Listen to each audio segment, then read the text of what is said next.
in, that means you're feeling the vibe. The bell rung, you already been subscribed. Right now, the queen, she on live. Please pull over the whip, no phoning when you drive. Dope Soul sporting with the talk. First lady from New York, New York. All my people, you rocking with the chat. That like button would tell me where you at. You know, step from the MBK. Born and raised up MBK. Hey, real lady, where she holding it down. No matter way how you feel, she gon' greet you with a smile. Sister, you one of a kind. Yes. Oh, sister, it's time you That's shine. Dope Soul. Where you at? Where you at? Dope Soul. Where you at? Where you at? Dope Soul. What? Dope Soul. What? Your soul. Where you at? Where you at?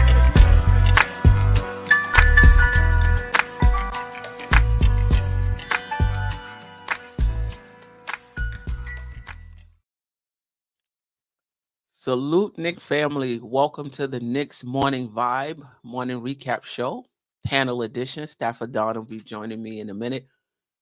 What's the vibe this morning, family? The Knicks are 2-4. We've lost our last 4 games. Last night, we lost to Milwaukee. I think it was 105-110.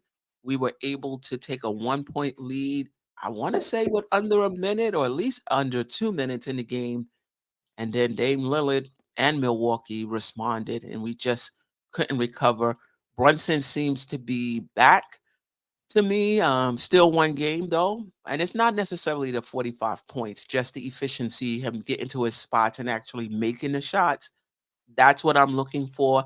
Randle wasn't efficient, but I feel like he's back into the I'm getting to my spots, I'm just not hitting my shots category.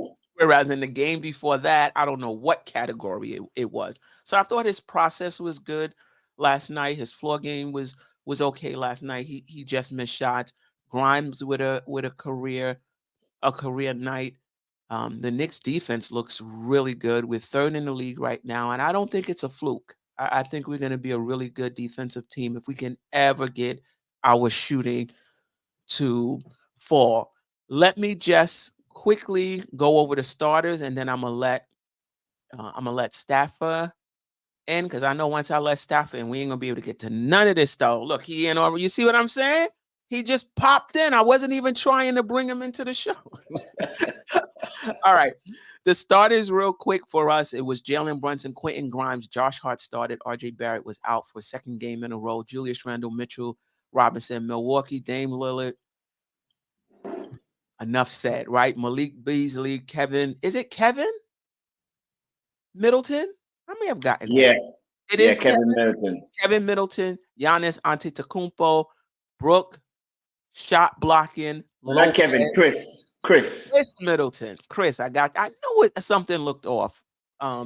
Chris Middleton. Wiz, I'm dropping the link. So if you want to come on, you'll be able to come on. That was the starters. Last night, I'll just read my observations. We'll talk about it. Brunson with an efficient game. You could talk about the 45 points. We needed every bit of them. It still wasn't enough, but the efficiency, just seeing his shots go down and him looking like himself. Grimes, 17 points, a career high. Grimes look good. I think Grimes be listening to the content creators. I think he has somebody listening. He put the ball on the floor. He's dribbling the ball up the court. Like he's doing, different things. Shooting remains an issue. I don't have the stats in front of me, but I believe we shot 30-something% from the field. And the top 10 defense for the season. Right now, we're ranked 3. I really believe this is a top 10 defense, maybe even a top 5 defense. And some can argue that the teams are just missing shots, but I see more. I see more than that. And listen, we're not that big. They're shooting over us, but we're there. We're present. Our rotations are there because we're playing smaller guys. That should be expected. Let me bring Stafford's already in. Let me ask Stafford. Let me salute the chat first, because I know once I turn it over to you, Staff, let me start. Tim Smith, Kareem Grant, JJ, Sam Granderson, Wiz, BKLA. I like that. I appreciate everybody for showing up this morning. Stafford Don. How are you? And your thoughts on the game? I'm blessed, man. I'm happy to be alive this morning. Shout out to the chat. Shout out to the Queen.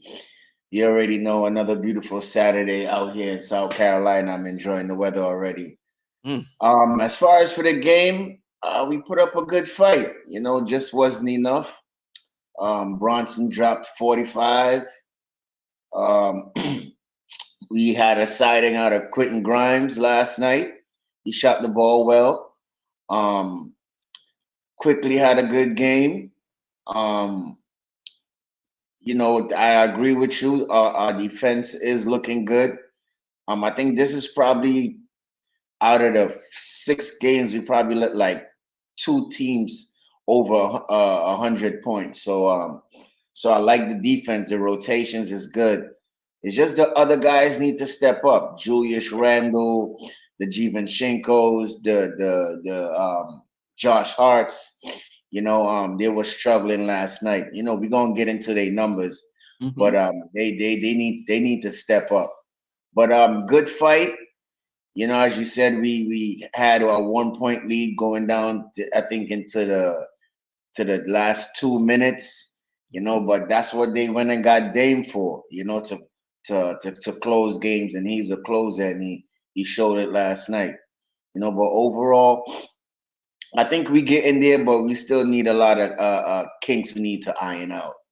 Yeah. E- Even though it was a loss, and I'll ask this for the chat as well. Do you think we've turned the corner, so to speak, or not really? You're gonna know that when we start stringing some wins together.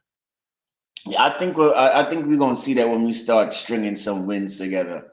But so far, you know, we get in there. But as I said, Randle needs to step up. I believe once Randle steps up and we get back RJ, we should be a well-oiled machine going into the season. You know, right now it's still early. You know, no time to panic, but there's a little concern. But you know, we're getting there. Yeah, yeah. I like the defense. I like that Brunson is back. I liked Randall's process for the most part last night, even though he still didn't shoot well. I thought his decision making was better than the game before. With our guards, it seems like it's just going to be who's playing well that day. You know, DiVincenzo played 30 minutes the entire fourth quarter the game before. Last night, I have to look at the stats to see if he had any fourth quarter minutes. He may have early in the fourth. So I think with our guards, we have so many, it's just going to depend on who's playing well. Those are the Right. guys that's going to finish. I like how Quickly played. I thought Quickly's decision making was good when he was in the game.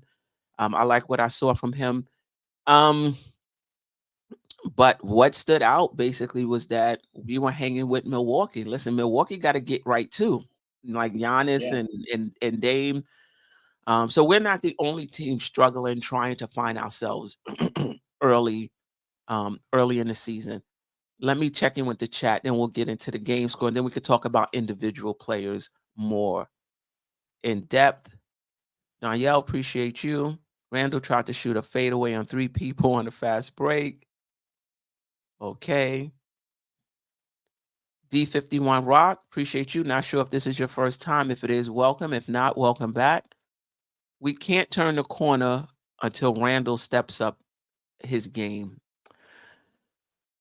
Or if you turn it, I don't know how far up the block you're gonna get, right? So that's that's a good point. JJ, if we're a contender, we have to win these types of games. I don't think we're a contender. I said that from the beginning of the season. But let me know in the chat if you thought coming into the season this was a contending team. Kerry Cox never realized how important 6'6" RJ Barrett is to this team. You simply can't play Josh Hart at power forward. I hear you, but that's not why we lost the game, though. Yeah, I hear what you're saying. And as much as Geoff talked about this on the last show, as short as we are, we're a top 3 team in offensive rebounds and defensive rebounds. So we're short. It's not hurting us as much as Looks like. Seems to be, and it looks like when you see all these short players on the court. Cool Cal G, appreciate you. Good morning. Am I wrong for wanting to pick up the phone and inquire about Cat? You're not wrong. I think the fan base is up and down on Cat. I think a lot of us don't want to make any move unless we're making a move for a superstar. I just don't agree. Obviously, you don't want to empty your treasure chest of every asset for someone who's not a superstar, but I think it's okay to continue to improve your team until a superstar um, becomes available. The only thing about Cat, and we've talked about this on the Just Nickin' Weekly show, you're gonna have to change the composition of your team. Like you're gonna have to have good perimeter defenders, right? He's not an elite. He's not a good rim protector back there, right? So you got Cat at center, you got Brunson at the point of attack. That's just not a good combo, you know. So your 2 and your 3 and your 4, they're gonna need to be some studs. You know what I mean? Yeah. Or offensive juggernauts where defense don't even matter because you could Right. just hang up 140, you know. Sean Kearns, it shows RJ is important to this team. However, fans are always trashing RJ. I love Hart, but he's not an offensive killer. Listen, Sean, people were trashing RJ because RJ wasn't playing well. I don't see the fan base trashing RJ Barrett now. He's been playing well. I don't think you can get on the fans when you're not playing well. We're gonna let you know when you are playing well. We're gonna appreciate it. He's playing well now, right? But when they were trashing him, he wasn't. You know, but we definitely could have used him last night and the night before. He's playing really well, and I think that's something we also may be underestimating too. The Knicks not getting off to a good start. Then RJ is out. You know, it is making us hard. It's hard for us to find our balance. It's kind of funny too that most of the league is going through injuries, not only with the New York Knicks, but other significant players around the league too. So I just find it kind of funny that some of the players in the league are injured already early in the season. Yeah, yeah. Shout out to Sam Granderson, who was at the game yesterday. Great atmosphere. A lot of questionable play by our Knicks, though, outside of Brunson. Salute to Kareem Grant. Kareem, you can join us if you want. Anybody who's in the panel who wants to hop on this morning, you can hop on. Salute to Sam. Yes. Salute to Sam. Mega. Salute, Mega. Ajay. Press that AJ button when you get in here, please. He said getting rebounds does not mean height is not a problem. Listen, where is it hurting us? You know, I mean, you can argue that if the Knicks hit shots, we're a 4-2 team. Yeah, it's irrelevant. I don't get the sense that teams are just backing us down and getting layups at the basket. We're our number 3 defensive team. If you look at the opponent field goal percentage, which is another indicator of good defense, I haven't checked it, but the Knicks have to be top 10. So you're rebounding, you're top 3 in defense, you're top 10 at least, probably even more in opponent field goal percentage, meaning the opponents are not shooting a good field goal percentage against. Like, what other indication do you need? Now, do I want a 6'8" wing? Yes. I want a 6'8" 2 and a 6'8" 3. You know what I mean? For real, but Queen. I want Brunson to turn into Van Vliet on offense. On defense, excuse me. But I think we need to clean up the perimeter though. The perimeter, because last night we seen Beauchamp and what's that guy named Crowder came in and hit a couple threes. So that's one of the areas that I think that we need to tighten up on, is that 3-point perimeter defense. Because I think we give up too much threes. All of the defense, as you say, top 3, but I still think that's an area of concern that we need to clean up because there's too many back-breaking threes that I think that we are in the game, and then all of a sudden splash a 3, and the lead goes back up. So I think we need to clean that area up, Queen. Yeah, no doubt about it. But when that happened, was that on rotation? Or was that we were there and they shot over the top? It both. Some were late to rotations, and then some was just wide open. Like when Beauchamp came in the second quarter with that unit, his 3 was wide open in the corner. So we need to clean that up. The rotations.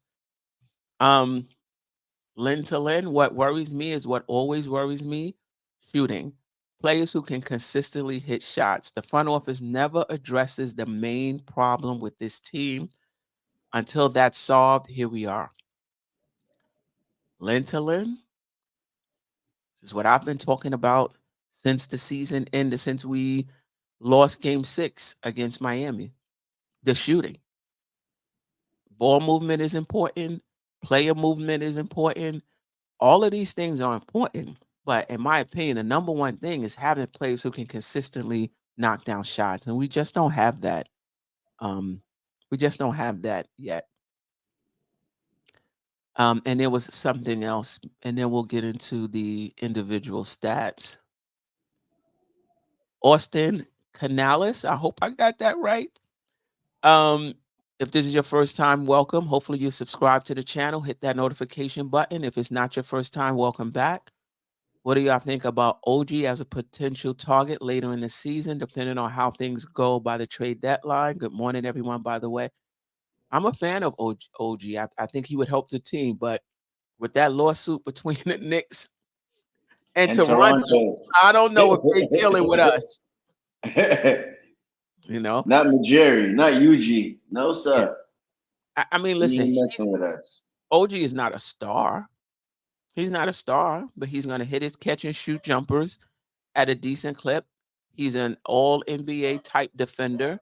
So I think we're better with him. Depends on how much you have to get. Those types of players, you can't give up the farm where it puts you in a position where you can't go out and get a star.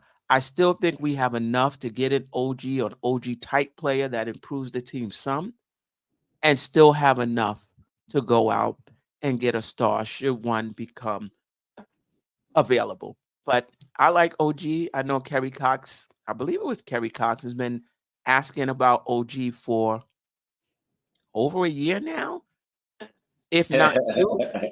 All right, let's go over the top game scorers and just your thoughts. Brunson, 45 points, 5 rebounds, 4 assists, 56.7% from the field overall, just 25% from 3, 81.8% from the free throw line. He went to the line, I want to say 9 times and hit 8 of them.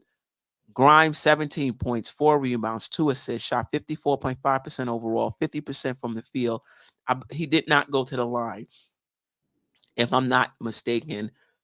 Randle, 16 points, 12 rebounds, 5 assists, but still not very efficient. 25% overall, 11.1% from the three-point line. I'm hoping this is an error, a typo of mine. 55.6% from the free throw line. And then quickly, 14 points, 3 rebounds, and assists. 50% from the field, 33.3% from 3, 100% from the line. I believe he went to the line 3 times. The Knicks shot 40% from the field, 26% from the three-point line, 76% from the free throw line. We did get there 25 times. But talk to me about what you saw. Let's take them in turn. Talk to me about what you've seen from Brunson. I mean, Brunson is Brunson, Queen. You know, he was finding his spots yesterday. He was digging into the teeth of the defense. You seen his game. I think he had, let me see how much assists he had. He had 4 assists, which, you know, he's filled up the stat box. He had 5 rebounds, you know, shooting 56.7 from the field. So he had a good, efficient night. The only thing was a 2 for 8 from the 3-point line, which was 25%. And I know he could do better than that.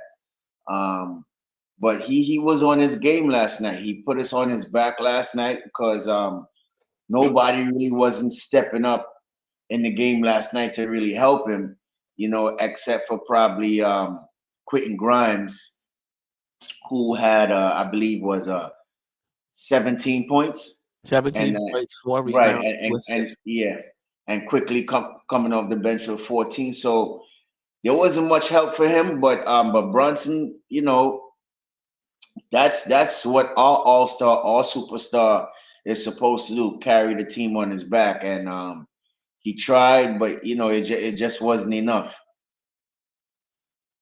Yeah, no doubt about it. I think JJ said he figured he would have a big offensive night because Dame and Beasley are weak defensive backcourt. I don't even think that matters. I know that's the narrative going around with Brunson, that guys are stopping him and he's going to have big games if they don't have a defensive backcourt. I mean, let's not forget about last season. They put That's Mikal all. Bridges on him. Didn't make a difference. It didn't matter Didn't if make they a put. difference. It didn't make a difference. I just think he's off his game. But we shall see, JJ, if this season will be different. But I know last season didn't quite matter. He was cooking. He was cooking tall defenders. Yeah, He was but cooking but tall but defenders. we'll see if it'll be different this season. Let me read the super chat, and then we have somebody joining the show that wants to give us his take. Sandy Artman, I appreciate you for the super chat. Appreciate you rocking with us. Good morning. These last 2 games show how important RJ is to this team. He's here. Strong possibility we win those games. I'm no Randle hater, but I'm for a cat trade, more consistent defense, team oriented. I don't know about the defense with Cat. I was just about to say, I don't know about the defense. Yeah, I don't know about the defense with Cat. And I think that's the issue. Who would go in a Cat trade? Would Cat come here to play the power forward for us, or would Cat come here to, if we were to make a trade, come here to Right. play the center position for us? I don't know. I mean, that the front office would have to make that decision. And Yeah, and in my opinion, I don't think he's much that consistent either, because Cat will be on this week and off next week. So, consistency. Yeah, he needs consistency. He's not consistent at all. So that's a big question mark with Cat too. He's a good player, but he's not consistent either. yeah. The only thing I'll say is sometimes when a player changes teams and they're in a different environment, you get more out of them. That would be the hope, because he's definitely skilled and talented. But you're right. What are you going to get from a game to game basis? And if the crowd turns on him, I don't know him that well to even guess how he would respond. But let me bring in Sam Grandison so he could give his take on the game. Hello, sir. How are you? Salute. Can you guys hear me? How we doing? Yeah, we could What's definitely up, hear you. Sam? How are How was you? school, man? How was How we school? doing? Long time no see. I've been tuned into the chats and stuff, but in the first semester of the second year of law school, so we got one more left, and I'm Okay. done Good with job, school. man. Good job. It's the grind is real for sure. But I went to the game last night, so I was gonna talk about that for a little bit. Yes, First off, the absolutely. Yes. Bucks, credit to them. That's definitely like one of the nicest arenas I've ever been in. I haven't been to Square Garden yet. I want to go there. That's on my checklist. But Pfizer, they're definitely doing it big there. I would say the environment was nice, and there were a good amount of Knicks fans there. I was actually surprised. There was a pretty good amount of us in blue and orange out there last night. It was a great environment. I honestly think that, like you said, Queen, the Knicks played very well. I feel like defensively we had a couple of blunders, but overall, if you look at it, just the fact that the Knicks were even in the game. I mean, they were shooting 30 something percent from the field for most of the game. And we know that the free throw percentage was also probably in the 60 to 70 percentile. I mean, we weren't shooting the ball well besides Brunson and Grimes. So if you Right. look at that, that's a win in my book, considering we didn't have RJ Barrett. Obviously, I wanted the win, but I mean, for us to shoot that poorly and only lose by a couple of buckets and some ticky-tack fouls at the end of the game, can't Right. complain about that. Yeah, no doubt about it. And the thing about, Brook Lopez was a beast last night, but it also Yes. speaks to the fact that the Knicks were taking the ball to the basket. They weren't settling for 3-point shot. In order to get your shot block, you got to be going in there, and I like that about them. In hindsight, you like maybe they should have pulled up for a few more threes the way Brook Lopez was all over us. But they were, attacking the rim, trying to get to the foul line. I agree with you. I know I'm not necessarily into moral victories. You take them when you can get them. A win is a win, even if it's ugly. Um, Right. but I just feel like we're trending in I just feel like we're trending in the right direction. Yeah. Yeah, I don't think you can complain, Queen. Especially, I was shocked. I don't know about you guys when you saw this, but McBride got in like the second quarter, and I'm like, oh wow, Tibbs is really trying something new here. I think we saw McBride early. Granted, he did give up, Staffa said, those back-to-back threes to Beauchamp, but I was just shocked to see McBride out there and actually getting some burn early. That was pretty good. Well, Sam, I said once there was an injury that he will be the 10th man coming off the bench. A lot of people said Fournier. So it wasn't a surprise for me seeing McBride out there. But he does bring an element to the game, which is defense on the end. But we need a little more out of him when he comes into the game as far as offensively. But seeing McBride out there wasn't a shock to me though. I'm not sure how much you're gonna. I think there's some guys they're gonna come in, they're gonna give you a little something, and there's other guys they're gonna come down, and you just want them to hold the fort. Anything they give you is extra. So his defense is good. When he has the ball in his hands, I think he makes the right decisions. He's very confident. If a shot presents himself, he's gonna take it within the flow of the offense. I don't get the sense that he forces things. He's just not a good shooter at NBA shooter at this point in his career. He has a nice stroke though, but he's just not. So I don't know if we can expect him to come in and score for us. I don't Yeah, know. because that shot, I mean, they left him open in the corner. They did last night, Queen, and it was like, you see the shot going up, you're like, I hope and pray that McBride can just make it. He's wide open, but it was Right. just it clanked so hard off the rim. I couldn't do anything but feel bad for him. The guys next to me, they're like, oh man, yeah, we'll take that. I'm like, man, I mean, what can you say about that? Yeah, yeah, no doubt about it. You know, you mentioned our defense. Do you think it's something that's going to hold? Do you think the Knicks are having an impact on the shooting, or you think we're just coming up against teams early in the season they just aren't shooting well?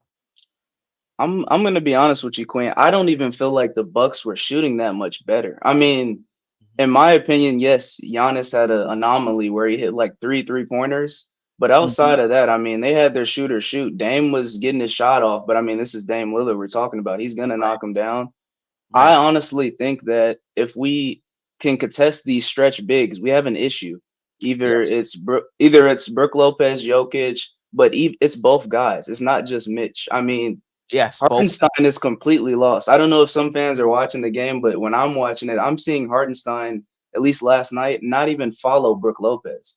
Like they're immediately blitzing Dame Lillard or whoever has the ball, and they're not following the guy that's rolling off, which is why Brook got so many easy wide open threes. Right. Or even if it wasn't him, Giannis is getting easy one-on-ones at the basket. Yeah, no doubt about it. Yeah, it's just something we struggle with. I don't know how much of it is scheme because I've mentioned this. Before the guy even puts the ball on the court, to drive, they're leaning in his direction, and some of the possessions it was egregious. I mean, Brook Lopez was just wide open, and Robinson or Hartenstein was like on the other side of the court or in the middle. I'm like, yeah, Yeah, in the middle of the court, for in the real. middle of the court. I'm like, what? And he's wide open. Yeah. So yeah, I don't get it. Kevin Taylor says, appreciate you, Kevin. You will always be a good defensive team as long as your offense runs out of a snail's pace. I'm not sure about that because we were one of the bottom teams in pace last season, and we were ranked 19th in defense. I'm not sure. I would have to look. I think we may have done better in offensive field goal percentage. And when we went to the 9-man rotation, we just went up to 17. I thought we was. I'm like, oh, let me check when we went to that 9-man rotation around December. Maybe we was in the top 10, 19 to 17. So yeah, I'm not sure about that. Brunson, do you think Brunson turned the corner last night, or to JJ's point, do you think he just came up against a weak backcourt defenders, and that had a lot to do with his success? I don't think so. I think Brunson is Brunson, man. He gonna cook you regardless of the fact who it is, whether it be weak defense or strong defense. We've seen the examples from last year, the Mikal Bridges and the Okoros and all these guys that's kind of taller and bigger than him, and he was still cooking them. So I don't think it's the person. It's just he was in his bag. He was hitting his shots. He was getting to his spots, and he was just doing this thing. And he was trying to will the team to a win. Because as I said before, Julius Randle didn't show up. RJ was hurt. We had a little small sample size of Grimes and Divinchenko and Hart. They wasn't too good. I think one was like 2 for 9 from the field, and the other one was like from 1 from 9. So that can't happen. Those guys need to step up. But at the same time, Brunson was just in his bag, man. I don't think it's the defense at all. Sometimes it could have an impact, but knowing how Brunson is, he's gonna cook you and get to his spots regardless. Yeah, JJ wanted to clarify that he didn't mean it was a fluke game. He just liked the matchup because he knew those guards wouldn't be able to provide much resistance. Let's get to Grimes. What did you see from him last night? For Grimes, for me, I think he just took advantage, and in my opinion, I kind of want to see Grimes be a little bit more aggressive. There are some times where he had Dame Lillard on him, and he would just quickly pass the ball off because he's just so used to doing it. I think he should give him a triple threat look or something and go towards the basket. There are a couple of times where he was just not wanting to take advantage, and there were times where he did take advantage, gave him like a jab step, stepped in or a sidestep, and got a 3 off. I want him to be a little bit more aggressive when the matchup favors him, as Brunson did all night, as we saw. He kind of just took advantage of that matchup. And defensively, I think Grimes did pretty well. So overall, might have been one of his best games as a Knick, in my opinion. I agree with you. And it wasn't the shooting, because we've seen him have, I don't know if I think this was a career high, they said 17. Somebody checked me on that. 17 points as far as career? Nah, I think he scored more than that. You think he scored more than that? Okay. Yeah, he scored more than that before. Yeah. Okay. I just like the versatility I saw. Get a rebound, bring it down the court. I almost lost my mind. Leading the fast break, making, just being more versatile, which is what I wanted from Grimes. You're the backcourt mate with Brunson. Either one of y'all should be able to bring it down the court. You get a rebound, they pass it out to you. You don't have to pass it to somebody else. Bring it up the court. So I just like seeing him put the ball on the floor. I got you, Wiz. And he did have a 17, Queen. I just checked on my phone. It seemed like he had more. I'm not gonna lie, Steph. It seemed like he had 20 something. But yeah, he was just a good shooting night for him. Yeah. No doubt about it. Let's talk about Randle. Let me get this link down.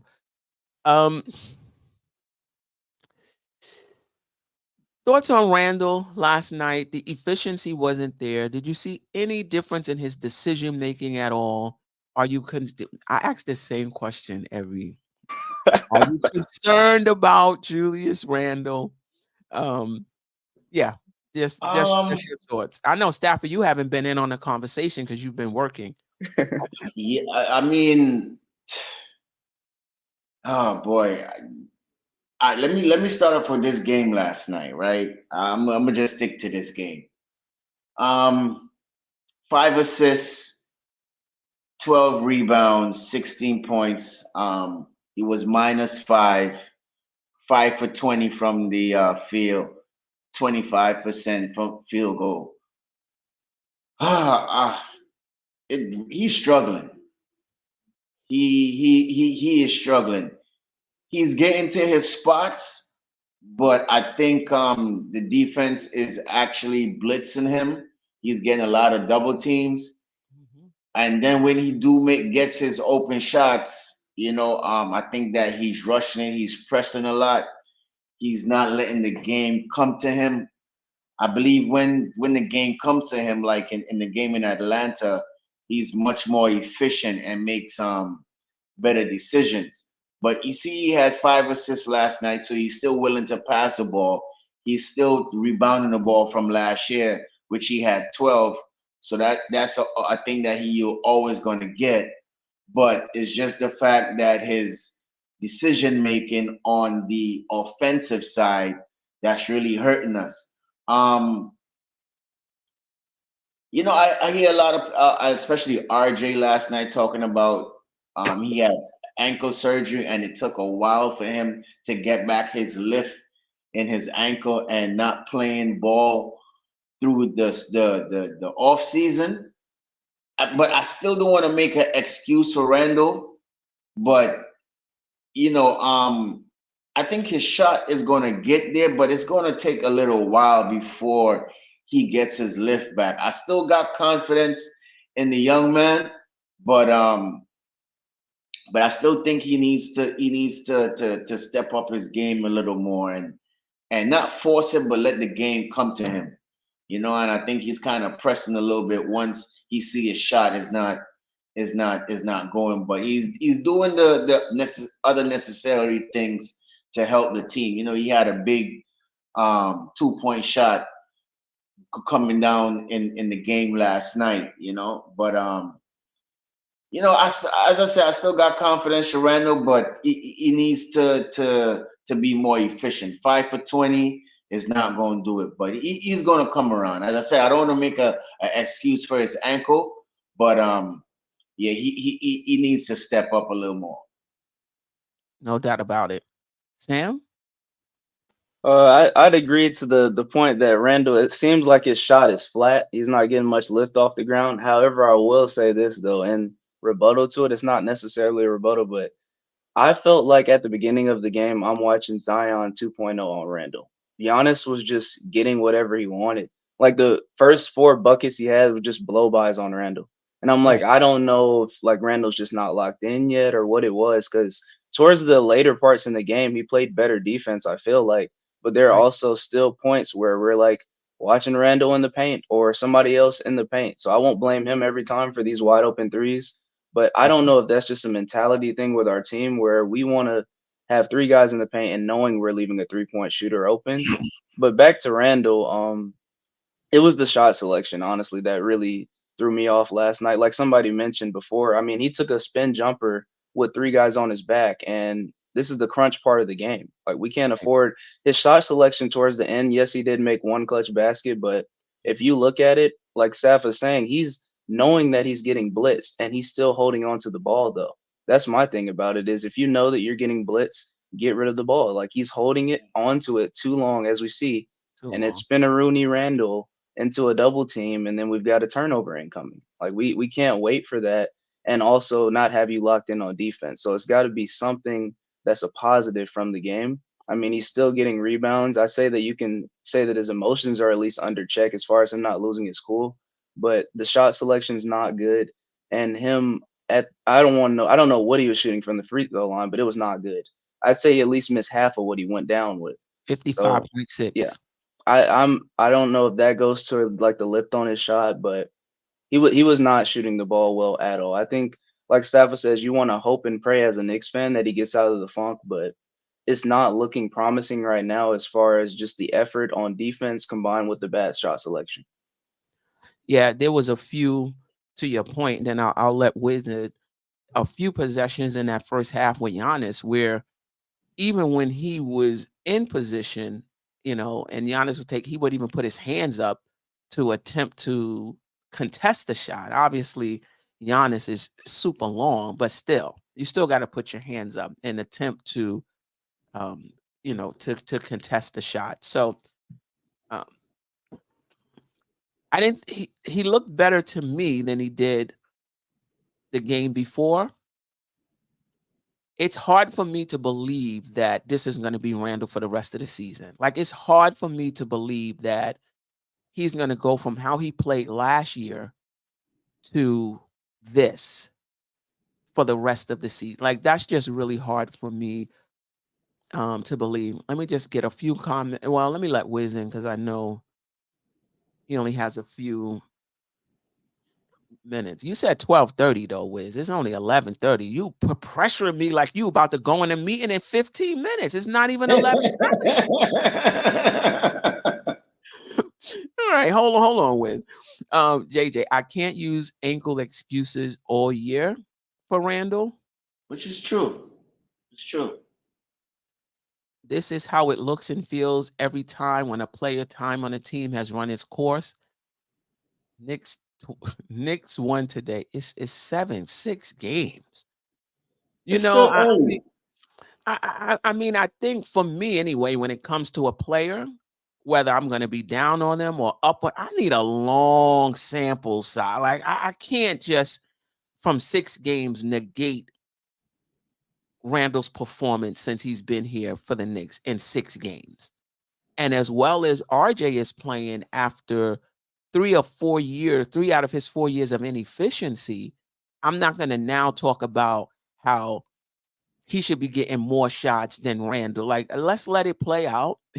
By the end of the season, though, if that's what it is, that's what it is. But let's let it play out. Kerry Cox, Randle has no lift. To me, it's the decision making. The coolest 718, keep Cat right where he's at. Knicks will be 2026 NBA. You keep pushing it back. It was 2 pushing it. last year. No, I'm kidding. Brunson and IQ are the 2 best players on the team. Wow. RJ is their 3 and D. Wow. 3 and D wing. Randle needs to lower his shot attempts from 20 to 12. No. But he's not even shooting that much. The last time he had 10 shots? Yeah. The other, I mean, but last night he had 20. 6. He had 20, but to me, I feel like he needs to, like, you can't take 10 shots. Yeah, I mean, I don't want you Yeah. chucking up 20 shots. Don't get me wrong. That's not what I mean. But until otherwise, he's one of the best players on the team. I'm not going to take that from him after 6 games. And your best player on the team can't take 10 shots. But they got to be good shots, is all I'm saying. You can't take 20 fadeaways, either. But let me let Wiz in. How you doing, Wiz? Oh man, I didn't want to jump on early because it'll be a Caribbean takeover. Me and Staffa will dominate. Hey. Greetings, everyone. Sam, the man, my counsel. But I need you to put you on retainer, man. I send you a retainer. Oh anyway, man. Yeah, your thoughts. So anyway, what do you want to share with us? Yeah, look, give me a quick assessment. I do have a video. Absolutely. Oh, come on with the client, so I crackling. gotta go talk to them right now. Okay, there we go. So here's the deal. Okay, so yeah, I have a new client. I'm meeting with them. So here's the deal about last night and this season so far for me. Mm-hmm. My concern wasn't about the height necessarily. I know it can be taken advantage of by certain teams and by Spoelstra if he has some long guys. But I know Orlando and I'm going to dominate us height-wise, and it may be expose us a lot. I'm not worried about Randle too much. I think Randle's in a headspace he's got to correct. I think it's correctable. I think that's possible. My concern was a lot of our things were dependent on hoping this guy step forward. I hope this guy steps up, and it was too much hope rather than actual concrete possibilities of it occurring. You mean in RJ the is doing it so preseason far. when we were talking about the preseason going into this season is what you're talking about? All the way exactly from the season ended last year. From we got to the OB and we started looking at okay, who's going to step up next year. I don't think Dante is a big enough change to make us comfortable for That's the fair. change. So right now, my Mhm. biggest step up for me though was one guy. I wanted Tibbs to step up. So Sam, when you said we saw Deuce get a run, I know I'm a Deuce hive. I know I'm Deuce, chairman of the board and president. But 2 minutes is not a run. You can't give a man. So he played an 8-man rotation yesterday. An 8-man rotation. And so our biggest step up one was for Tibbs to be more situational. I mean, changes. I mean, substitutions, in-game transitions. And I just don't feel that he's gonna do it right now. I mean, it looked like he was gonna do it in the preseason. I still hope for it, but again, I'm not living on hope, and my hope is Tibbs to change. I think we have the players to do some stuff, some damage, but unfortunately, I'm with Queen. I don't think we're a contender, and I don't want to be a non-contender 51 years into my fandom. It's just tough to be a non-contender year after year, even though we're building the right way probably, and we're finally in the right track.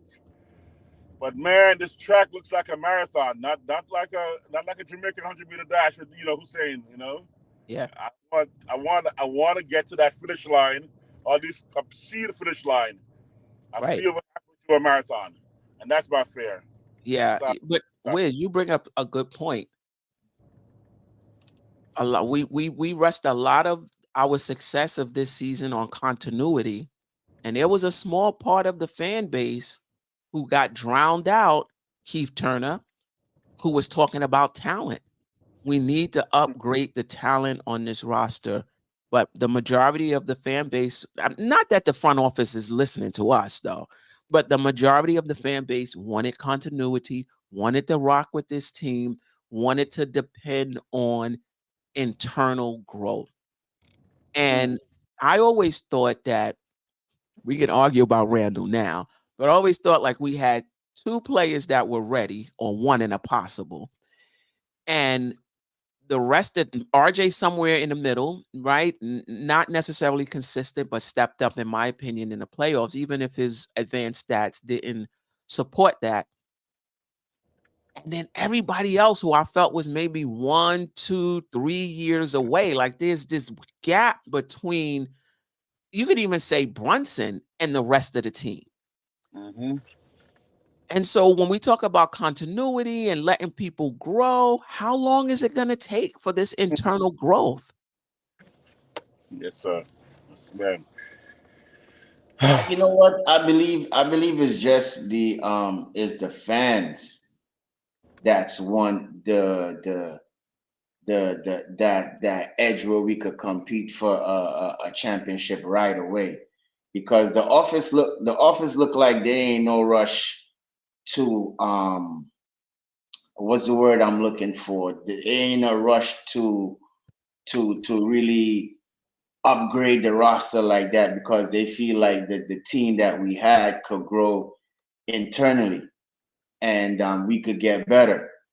But at the same time, us fans not having a championship in how many years, we want it right away. So if we could go out and make an upgrade and try and be a contender right away, you wouldn't be hearing these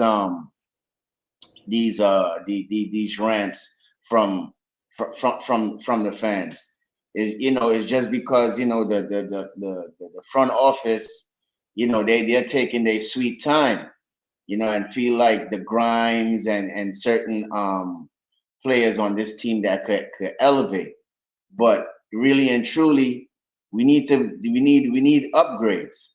And there's not really an upgrade out there for us to really go pursue like that, to say, well, that's a good fit for the team.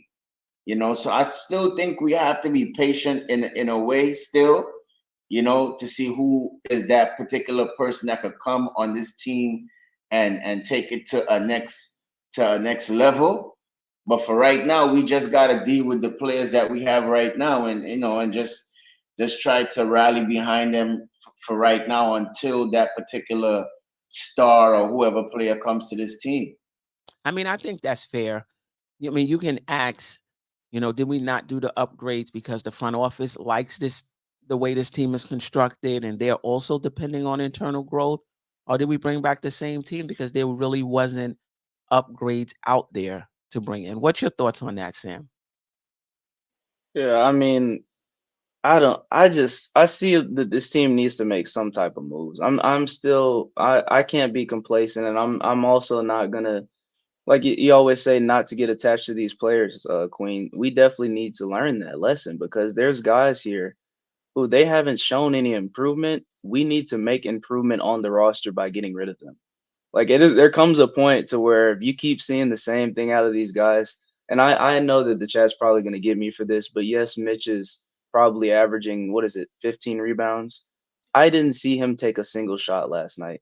I also saw Mitch still with the same issues that we hinted on year one, the butterfingers. I mean, there are times when he does get the rebound and he can put it back up, but he loses the ball. And there's just no face up game whatsoever. So like I think JJ said, took the words out of my mouth before I joined. Like it's 4-on-5 every time on offense because they're not guarding Mitch because there is no threat. If it's not a lob, like he's not finishing. So there are definitely ways that we need to improve on this team. I don't know what we're waiting out for on the Fournier sweepstakes, but I still don't like the 19 mil being set on the back of the bench. I think there's somewhere you can dump him just to get the salary off the books. I just can't see him on the team anymore. I need for him to be going. It was funny to me because during warmups, he's the guy high-fiving, he's hanging on the rim, and then he goes straight to the full warm-up suit, knowing that he's not going to get in. There's just different moves that we got to make, Queen. Yeah, and some tough ones. I want to answer this. Knicks will be 2026 NBA champs. Fans are still comfortable with Randle taking 20 to 25 shots a game is baffling to me. IQ and RJ need to raise their shot attempts by 4 a game each. But Knicks will be 2026 NBA champs. What are you basing that on? How can it be baffling for Randle to take 20 and 25 shots when he was one of our most efficient shooters last season? So are you basing, and RJ was one of our least efficient shooters last year. He shot 40% from the field overall and 30% from 3. So why do you think we was just complaining before the start of this season that we wanted to see RJ Barrett's usage go down and his shot Brunson took 17 shots a game last season. RJ Barrett took 16. RJ Barrett was not efficient. So a lot of us was wondering, why was he taking so many shots a game as inefficient as he was? So what are you basing increasing RJ Barrett's shot attempts and decreasing Randle based on a 6-game sample size? Is that what you're basing this on? Let it play out. Listen, Randle is struggling right now. He's a mess. He is a mess. But you're not going to get him down to 12 like he wasn't an all-NBA player last year. Like he didn't play lights out last year. Forget even the all-NBA. Like he didn't play lights out. We're going to get him down to 12 based on 6 games. And we're going to put RJ to give him 20 shots a game. He took 16 based on 6 games. Come on, stop. Yeah, you can't do that. Yeah, you can't do that. You can't take away from an all-star. Yeah, I mean, granted, people are gonna bag on him. He's not playing well, but the guy still averaged 20 and 10. I mean, he's gotta get the ball. It's just like how other teams feed these guys. Especially when you're paying them the amount of money that we're paying Randle, he's got to shoot the ball. I mean, he's not gonna be getting paid as much as he is just to walk around here and take 10 shots a night. Right. King Cypress, I'm not even saying anything, and he just going off on me. Right. And the thing about it is, if Randle is a bum, what has RJ been? What has Obi been? I know Craig in here talk about he's a bum, but what has Obi been? if This if is if ridiculous. if Randle has been a bum for our team, a bum, not that he hasn't played well. This is not what he's saying. He's going all the way to the top. He's been a bum. If he's been a bum, what has RJ Barrett been? What has Obi Toppin, who you like and you wanted them to keep Obi Toppin instead of Randle? If Randle is a bum, what has Obi Toppin been? I mean, come on, guys. Let's be fair. Is he struggling? Absolutely. Does he Yes. look terrible? Absolutely. Yes. Does he need to get it together? Absolutely. And it's Yes. not even the shooting, it's the decision making. He's looked like he's regressed over these past 6 games. So I'm for talking about what he's done over these 6 games. But if you want to try to make moves based on this 6 games sample size, I can't take you serious. I just can't take you seriously. Not King Cypress. You're not gonna get blocked, man. It's just nice conversation. Nobody ain't gonna block you. Nah. Yeah. Never that. Never that. Never that. It's all love over here. Craig, I'm talking about this season now. I'm talking about this season. All of the criticisms of Julius Randle this season is fair. I'm with you. I'm not pushing back on that. It's fair. But when you want to take this 6-game sample size and erase everything else that was done and say he's a bum, we should trade him, we should do this based on just this 6 game, I can't take you seriously. That's all I'm saying. I can't talk about the 6 games, fine. But you want to make major decisions based on 6 games, bring a shot to 12, bring RJ's up to 20. I can't take you serious. Not off of 6 games. I'm sorry. I'm sorry. I don't think anybody said Randle was the guy. He's just one of our good players that's on the team. But if you want to talk about the guy, and that's Jalen Brunson, he is that guy. He is him. Randle is just a complementary piece to the team. So if people want to say that he's the guy, I never said that he was the guy. He's a number 2 or number 3 on a good team. Correct. Correct. So let's just make that clear one time. You know what I mean? Right. So right. he's going to have his faults. Right. So he may not be the guy on a championship contending team. I'm not going to argue with you about that. I'm not going to argue with you about Randle's playoff. I need people to follow me and not just drop in from time to time. I need you to actually follow me, because if you're actually following me and you're listening, you're consistent. I'm critical of Randle in the playoffs as well. I've said I'm not sure his playoff performance was 100% due to the ankle. I said I think Randle may be miscast. He need to be recast as a number 2 or a number 3. So if you know he's not a number 1, why are you getting on him for not doing number 1 things? We know Randle is not a number 1. We all know that. We all know we need another superstar on this team. So Randle is not pulling the wool over anybody else's eyes. We see him. It's not his fault the front office hasn't gone out and got a number 1. That's not his fault. But you're not going to sit here and disregard his all-NBA season. Disregard how efficient he was from the field last year. Come on, be fair. Be fair. But sure, if a trade comes along for somebody better, of course the Knicks should do it. No doubt about it. Shout out to Bobby Santiago. Appreciate you.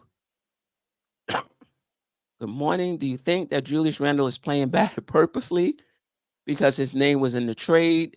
Julius doesn't want to go anywhere. Some players get bothered. Do you think it may be affecting him?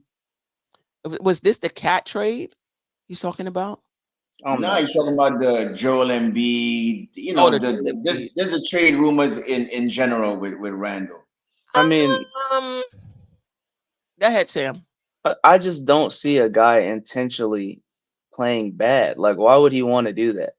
This is the game that he's been playing his whole life. He's getting paid millions to do so. And every guy in the NBA, at least from my perspective, wants to win. So why would he want to go out there and purposely throw a game? I don't see him, as the new term is, hardening in it and just playing trash or not wanting to play. Like even James Harden, when he went out there, still played hard, and he didn't even want to be in that situation.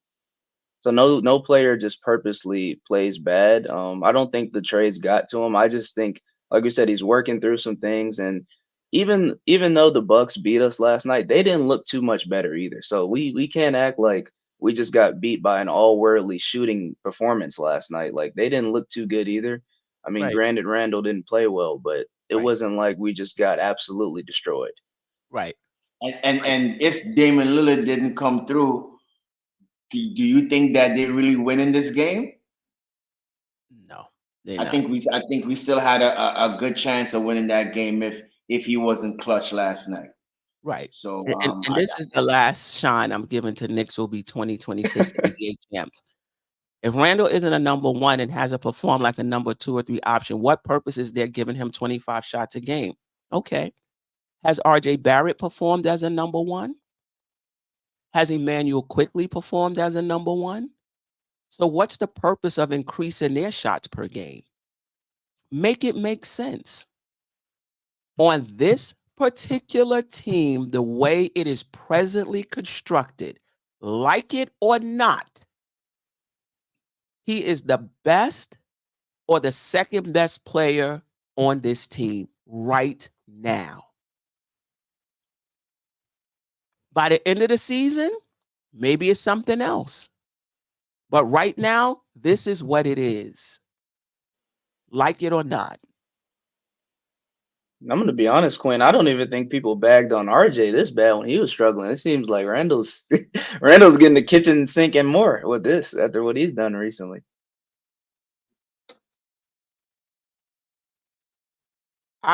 The same way, why King Cypress? Why do you keep going at Randle, who's done more than RJ Barrett? And the thing about me is, when RJ Barrett started turning things around this season, I was the first one to say RJ Barrett is playing well. But you and these other cats who got whatever issues y'all have with Randle, even when he plays well, y'all can't change the narrative. Y'all got to keep sticking to your guns. I go at RJ Barrett because RJ Barrett was shooting 40% from the field and 30% from 3. And he was taking 16 shots a game on 25% usage. Way too much for his efficiency. Okay? He was shooting 58% from the rim, which is in the 20th percentile for his position.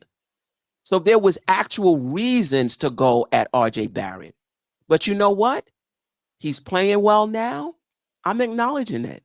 He played well in the playoffs. He played well in FIBA. When the player changes, the narrative changes. But some of you, the narrative stays the same regardless of how the player plays. And it's hard for me to take you seriously. All right. I want to know what star or what player that we move Randle that's going to come in here and move the meter when nobody's available right now.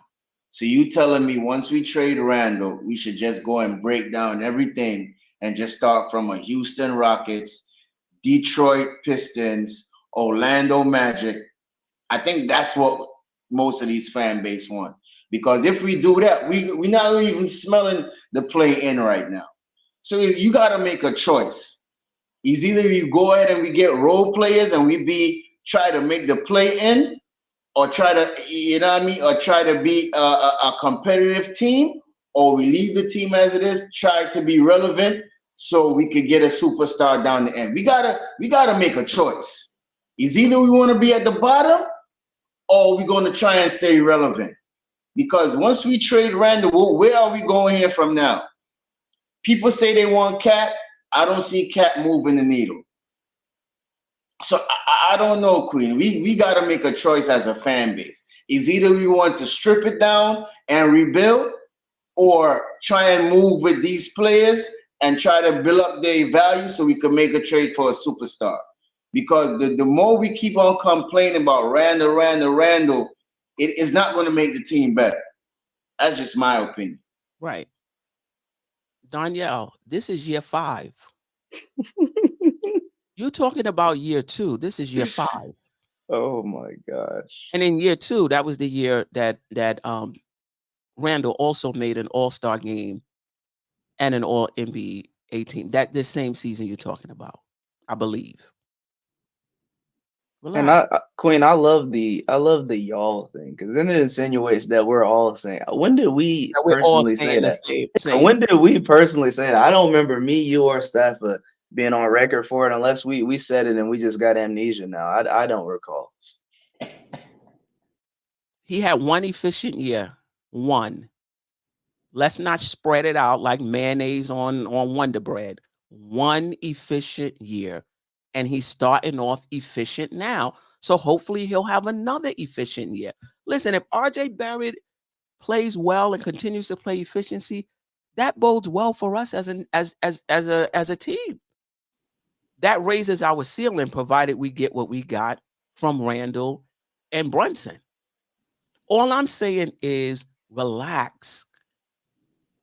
If a And it's player funny. is stinking up the joint, they stinking up the joint. What's so funny about it, Queen, to me is he just contradicted himself because we're bagging on Randle for efficiency issues. And you just told me that RJ had one good year or 2 years. He's been in the league 5 years. So what about the other 3 that weren't good? That's why I said we can't have amnesia. And also we shouldn't be bagging on players. That I'm sure, Queen, you know that's not what the show's about. We're not here to just bag on guys the whole show. Like I don't Right. even know how it transcended to that, but it seems like that's what's going on in the chat now. I don't know. Right. Because this is how it is with the chat. There are some individuals who don't like Randle. It's one thing not to like his game, but the venom around it is super strong.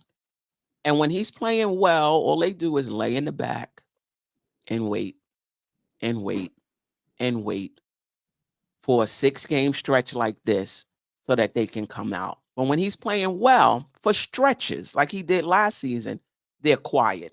Nobody comes in and be like I'm saying, like, wow, RJ Barrett looks really good. When Randle is playing well, crickets. Those same people don't show up and be like, yo, I mean, I don't really like his game overall, but he's been playing well, for this season at least. It's hard to take these people serious. Anyway,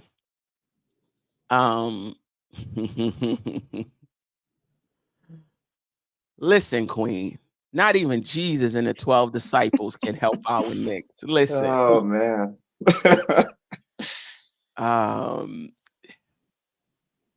Don't get too down. I think we're gonna be all right.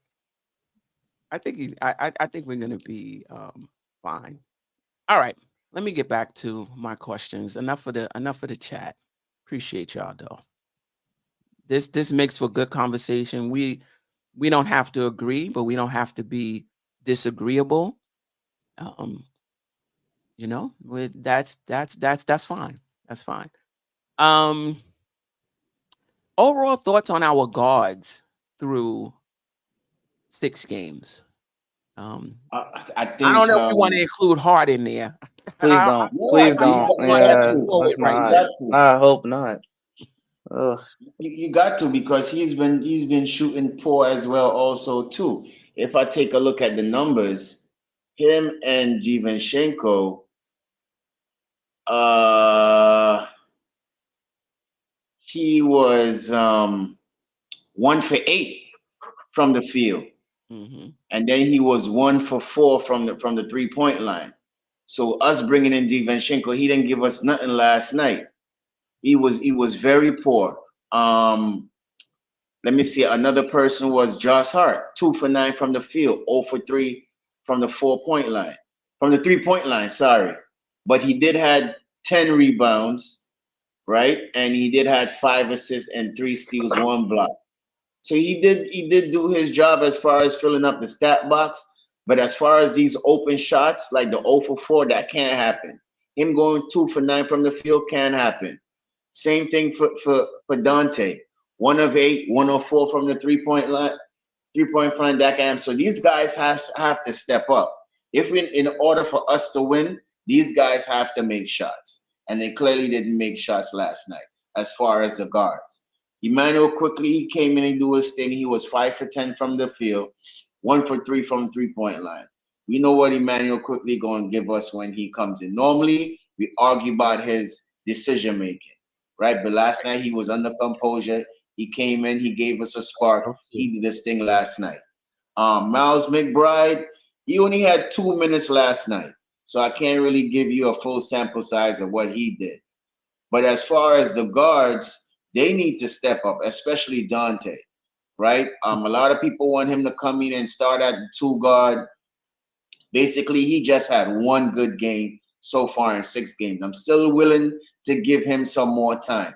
It's like I'm willing to give Randle more time. I'm willing to give Dante some more time. It's just 6 games. But these guys have to step up, especially Hart, because a lot of people say you're stealing money. You understand what I'm saying? I don't necessarily think you're stealing money because you're still giving us what you need to give us. You're giving us 10 rebounds. You're stealing the ball. You're doing your thing. But when you get those open threes, you have to hit them. You can't go 0 for 4 from the 3-point line most nights. So I want these guys to step up, Queen. I think once these guys step up, it relieves some of the pressure off of Brunson especially, and especially off of Randle, whose game is not there right now. So these guys need to step up, Queen. Yeah, but for Josh Hart, though, are we really expecting him to knock down threes? Like, I just don't see Right. I just don't think that's his game. To me, he's like a Yeah, utility. I understand, but he's open though. You open, let the shot fly, He took right? 4 of them. You can argue it was 4-2. Yeah. Because to your point, Queen, because I'm not gonna lie to you, it got to the point at the game where, especially in the stretch, he's not even wanting to shoot. I mean, he was open towards the end of the game, and he dished it off in the corner. Like he did not want to shoot. I think if the shot is not going in for him, he legitimately will not shoot the ball. Like if he can't get that bully downhill layup finish, there is no points coming from Josh Hart on the offensive side unless they're hustle points.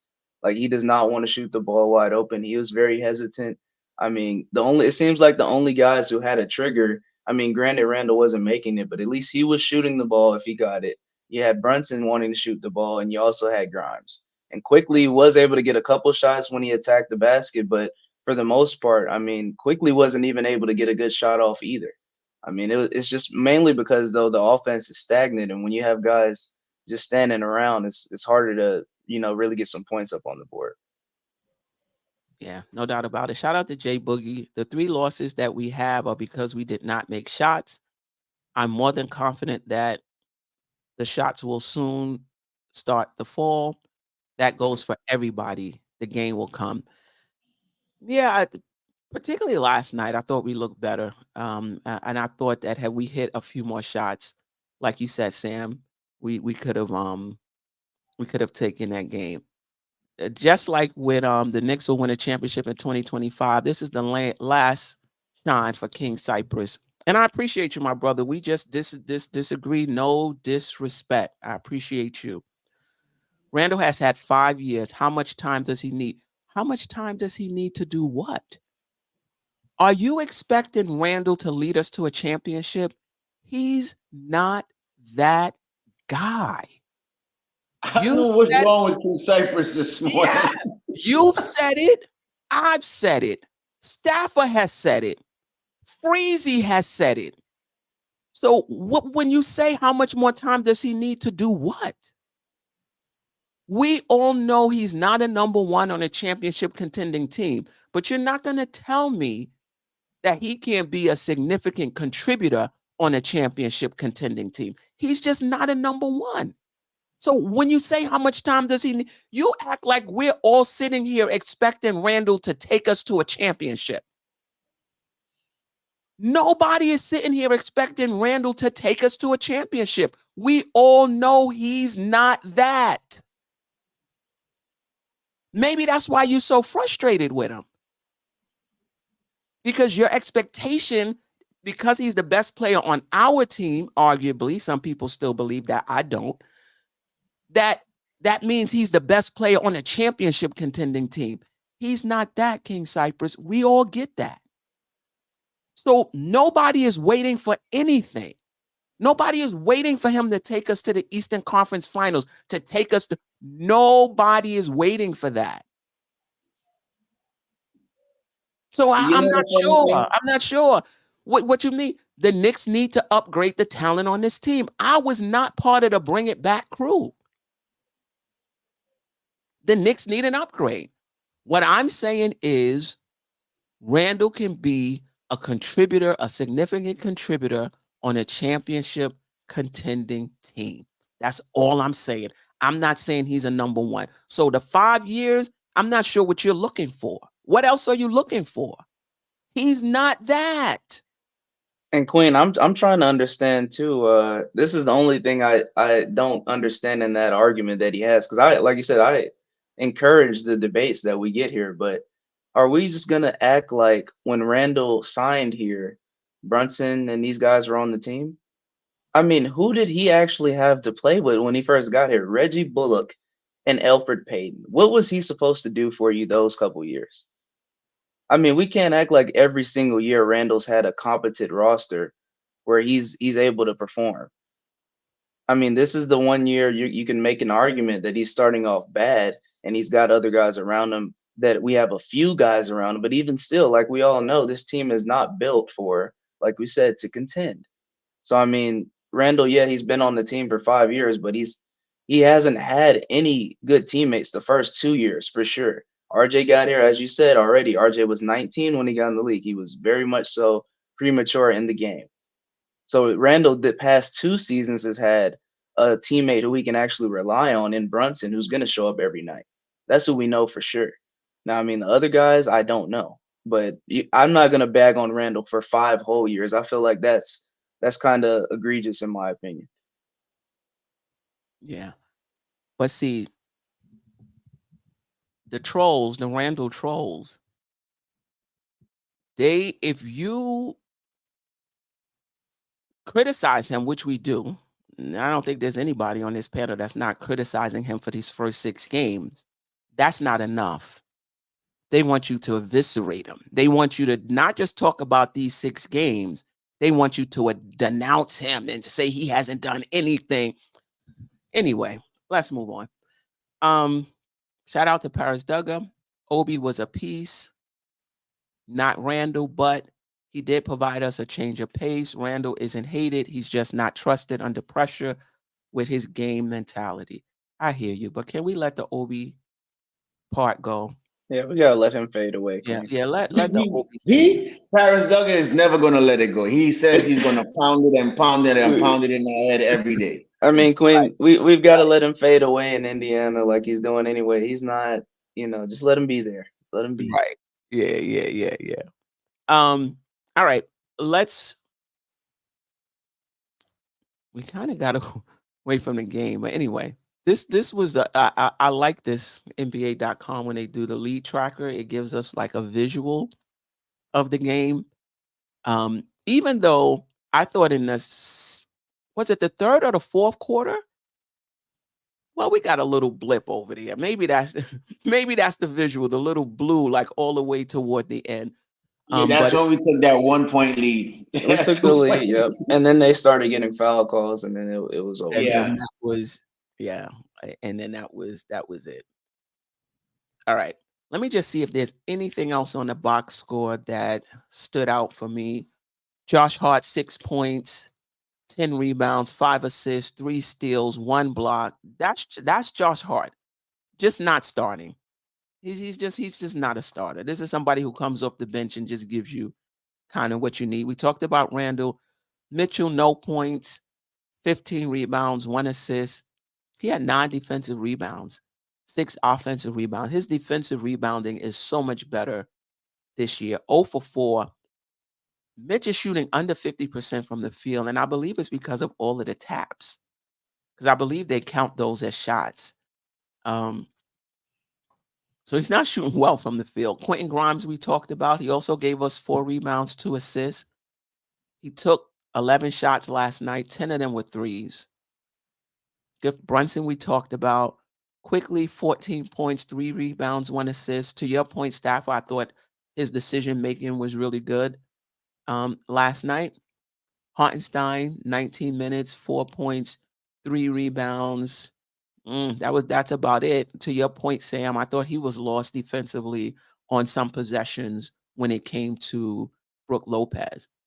McBride only played 2 minutes, so like Wiz said, that's pretty much an 8-man rotation. But I wonder, because he usually gets more than that, I wonder if giving up those 2 threes had something to do with him not getting more minutes than that. If I had to be a betting man, Queen, I'd say so because of the simple fact that they were back-to-back possessions. You can't let a guy get a catch and shoot around jump shot wide open, and he's already shown you once that he's going to knock it down. Beauchamp's a good player. I know that couldn't have been in the scheme to leave him open. So, like you said, Queen, that probably was the reasoning. Yeah, because last game, he played more than that, maybe 9-10 minutes. Or something, something like that. So yeah, I think that was it. All right. Just in our team stats, if there's anything that stood out, the Knicks were plus in points in the paint, plus second chance points, plus fast break points. I like the fact that the Knicks are getting out on the break and getting some easy baskets. RJ Barrett does that for us, like a one-man fast break. Josh Hart does that for us, one-man fast break. But I saw an actual fast break with 2 players on the wing and somebody, pushing the ball. So I like the fact that we're getting 5 fast break points. We out-rebounded them 56-41. The issue with the Knicks was the shooting. Yes. It was the shooting. It wasn't the points in the paint, the second chance points, the fast break points. We only turned the ball over 10 times. Mm-hmm. So it wasn't like we were turning the ball over. The issue with the Knicks is the shooting. Yeah, 25.6 from the 3. That can't happen. With Milwaukee shooting, what was it, 51.3% from the 3? We're not going to win any games like that. And I think that was a difference in the game too. It definitely was. We beat them in every single category except that category right there. Yeah, I agree, Stafford, because like you said, I mean, and then Queen, the rebounding, we were out rebounding them the whole game. Like the gap was like that the entire time. It just got to the point where the Knicks, we had free throws earlier in the game. We were getting to the foul line, getting calls. We were not making them. I mean, even Brunson missed a few, which he normally never does. I think he missed 2 on the night, which is an anomaly for him. He normally hits all his free throws, and then the 3-point percentage. If we're not talking Brunson or Brunson or Grimes, I mean, nobody was knocking it down. Right. And these are wide open shots. I mean, there were a few that were contested, but we're shooting 26% on wide open threes. That's not going to beat anybody. So that's why I said the fact that the game was even close. Like if you look at just the percentages alone, you're like, how are the Knicks even in the game? Right. No doubt about it. King Cypress, I need you to do me a favor. Hit the like button. And anybody else, Greg, we got 79 in the chat. We got 48 likes. Yep. We don't have to agree to hit the like button, support the channel. Obviously, you're supporting the channel by being in the chat. I appreciate you guys. Agree or disagree. I still appreciate you all. We can, like I said, thank you, King Cypress. We can disagree and not be disagreeable. Paris Doug is in the chat. I say this all the time. Paris Doug will be getting me tight, at least last season, not so much this season. Got me so tight during the morning shows. But I met him at Legends, and I don't carry this stuff with me. You know what I mean? I don't carry it just because I disagree with you. I'm not going to throw you shade when I see you in person. And we had a good time, broke bread together, and we just had a good time. So again, it's nothing personal. We just disagree. All right, it's just basketball at the end of the day. That's all it is. Yeah. Greg said I'm bugging. He always hit the like button. I appreciate you. Craig is another one. He'll be listening to the replay and putting his little comments. as he go along in the replay. So I'm looking at about 5 or 6 comments. I appreciate you, though. I appreciate you. All right. Anything else about the team stats you want to get into? No, I just think that the 3-point shooting was a significant stat. They shoot lights out and we didn't. We was very poor from three. So I don't know what happened to the first 2 games. The first 2 games we were shooting 40% from the three. And these last 4 games, I don't know what happened, how we fell off just like that. But we need to start back shooting the ball good, man, because I think that's what kept us in games also too, To me, I think So, that's the missing piece. We yeah.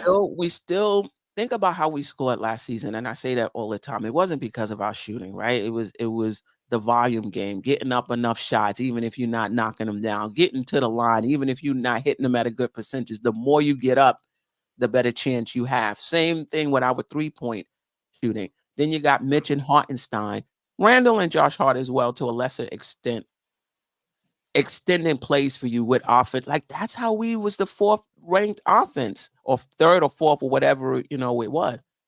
Add some shooting to that. It changes everything, you know? Um, but can we expect that with the same players? Yeah, I think that too. And Quinn, I'm gonna harp on this a little bit because I don't know if we touched on it, but the finishing at the rim was also an issue at times. I mean, I'm watching the game and we're seeing Hardenstein did get a couple key like defensive plays on Giannis, but on our end, we've got guys trying to dunk on Brook Lopez. I think I saw DiVincenzo try it twice to get a poster, and that's part of the reason why his field goal percentage is bad. Is because there were a few times he was just trying to posterize Milwaukee bigs, and I haven't seen DiVincenzo get a poster in his whole career. We saw Not him do even it. that too. His finishing around the rim is very bad. Go ahead, Yeah. Sam. Sorry.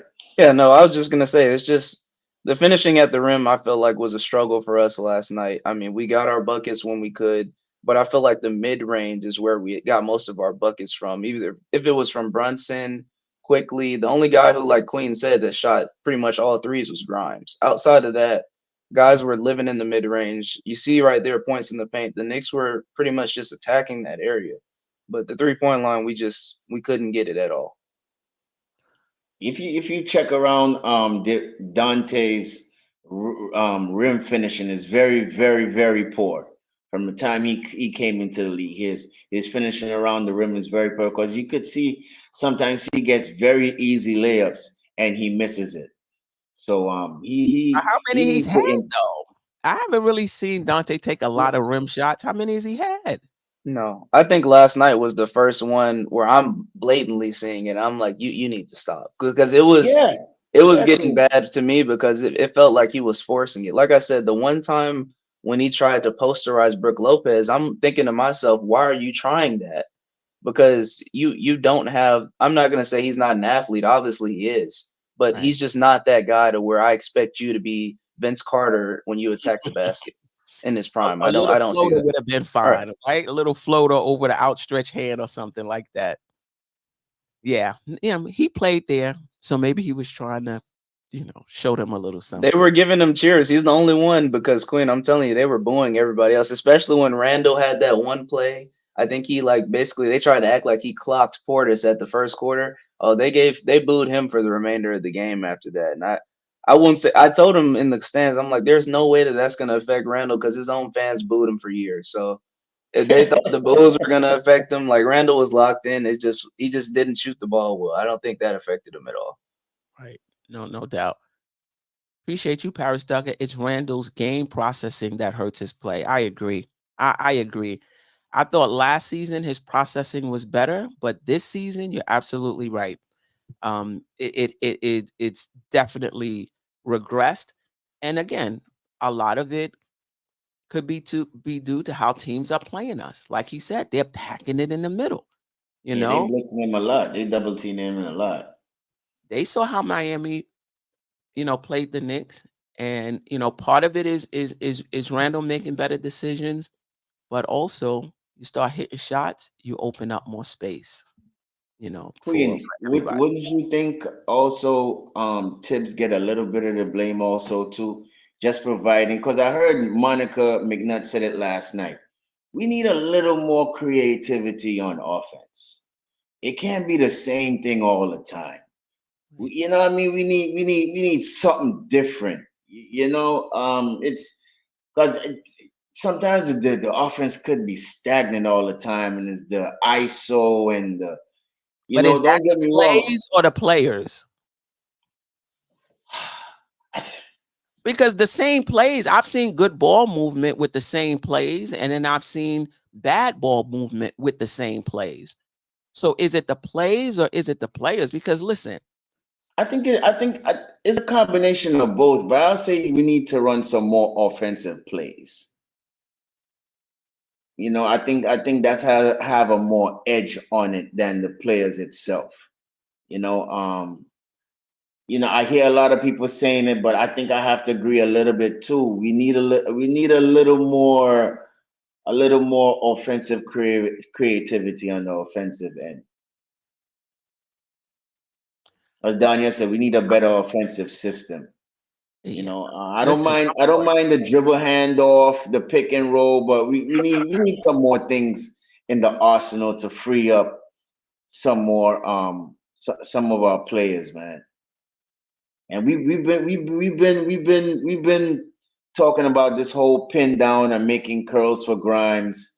We haven't seen none of that. So as I said to you before, when we had played New Orleans, I'm kind of mad at Tibbs because I think he's not putting the players in a good position for us to win, man. He's not running those different plays as Wiz said earlier, in the broadcast. We need a spark, Queen. Listen, I'm all for if we want to change the offense, we change the offense. Regardless of the offense, the players still have to knock down shots or it's going to get stagnant no matter what. So I guess the question is I agree. More so this year than last year in terms of the stagnation of the offense. But when you're shooting 20% from three and you're shooting 40% overall, your offense is not going to look good. I don't care what offense you're running. It's not going to look good. Sam? Yeah, because I agree. I mean, Quinn, I don't, like you said, I don't know if there's much that can be done, even if you do switch the offense up. I mean, if you're shooting less than 40% from the field and 26% from three, you're not, it doesn't matter what offense you're running at that point. The guys just can't put the ball in the basket. That's really the main issue, as we've been saying. It is the shooting. It doesn't matter what the type of selection it is, if it's mid range, 3 point. I mean, like the guys just aren't putting the ball in the hoop at a consistent rate. So we're not going to beat teams like this where we easily could have got a great win against the Bucks, who, in my opinion, had an off night as they're still trying to figure things out there. I feel like it's going to take them a while, probably until the next month before they Right. actually get into a groove. So I feel like we could have stole one last night, especially granted that we didn't have RJ Barrett, but we could not put the ball in the basket. But do you still feel like Tibbs is not making plays for us to score easily, or you just think it's just the players not making the shots? Well, you know my stance on it, Steph. I've always, I've strayed away from it out of respect, but I've never been one to be a fan of Mr. Penguin, Mr. Cobblepot, me personally. But he has some plays that work, but in my opinion, I feel like we need to level up in that aspect as well. I don't know if there's a coach out there per se right now. There might be somebody that they have to take a shot on, but I do think that his offense at times can be a little bit archaic. Yes, I would say that. But overall, like Queen's saying, yeah, we don't really know if it's the players or him at this point because they're just not hitting shots. So I can't even really bag on Tibbs like I want to, even if I did see an issue, because like I said, you look at the percentages today from that game, and it's like it doesn't matter what Tibbs was running, these guys just weren't going to get the shots. They weren't going to hit them. So you saying it's more the players than the shot selection. I would say that it was the players more than the shot selection last night because they were getting wide open shots and missing. That's something I don't think any coach, the switch up as far as the coach would do anything there if you've got a guy wide open and he just can't knock down a jump shot, which he's getting paid millions to do. So I'd say it was more so on the players last night because as you brought up in the stats, we've got guys like DiVincenzo, 1 from 8, Hart 2 for 9.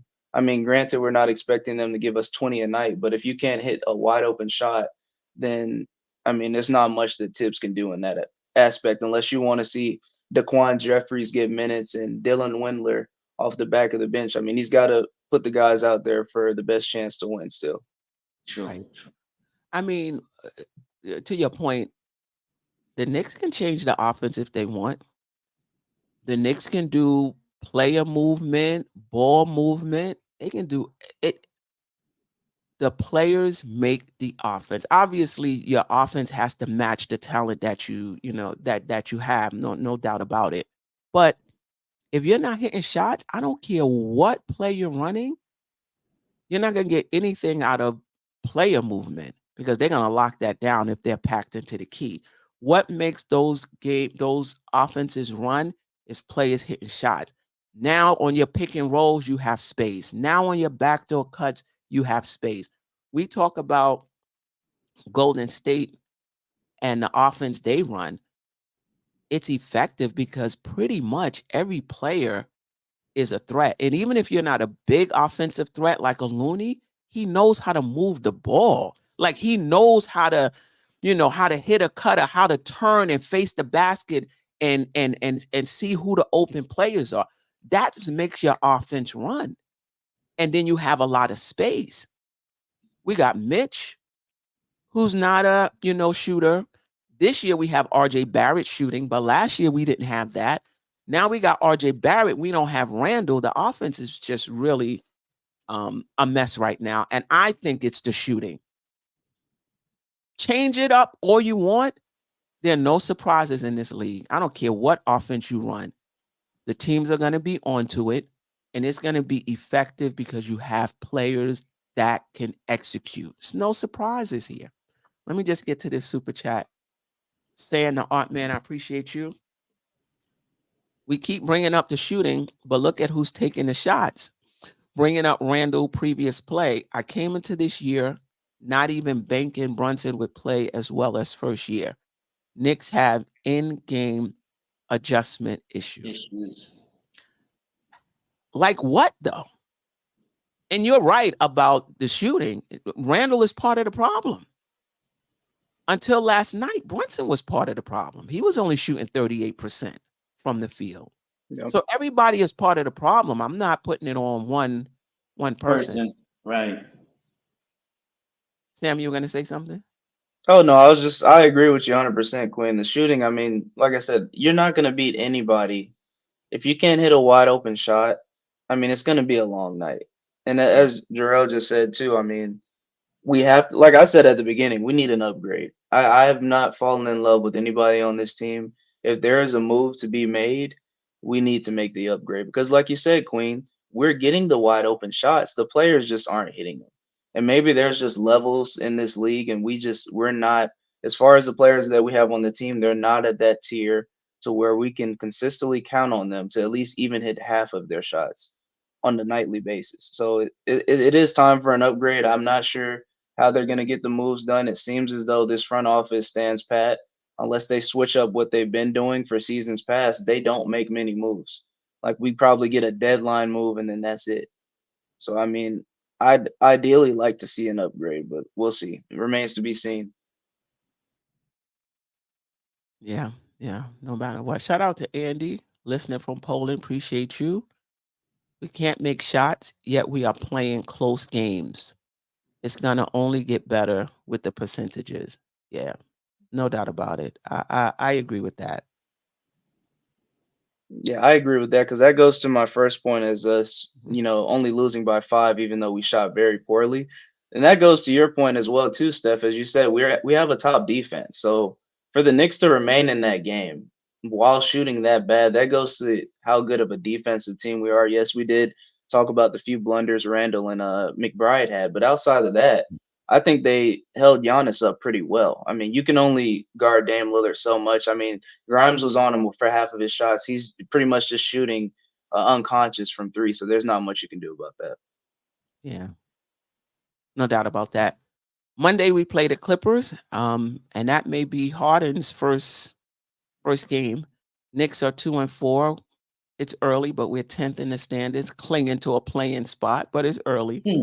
The Clippers are 3-2, 6 in the Western Conference. They've lost one. Did they lose? Yes, they lost to the Lakers. They've lost one. We've lost two. Offensively, we're 29th. Again, it's early, 6 games, but our offense is ranked 29th. Our defense is ranked 3rd, 14th in net rating, the difference between our offense and defense. But look at the Clippers. It's early, but they got a top 10 offense and top 5 offense and defense. 4 in offense, 5 in defense, 3rd in net rating. Right? So I'm not sure I'm not sure if RJ Barrett will be back, but if RJ Barrett is back, it'll be our usual starters. If not, Josh Hart will be in. For them, Russell Westbrook, either Bones Highland or James Harden, depending if he plays. Kawhi Leonard, Paul George, and Ivica Zubac. Not sure if I got that. You not did. sure. You got it, Queen. You got Oh, it. okay. All right. You All got right. it. Thoughts on this matchup, and are there any individual matchups you're looking forward to or concerned about? Go ahead, Sam.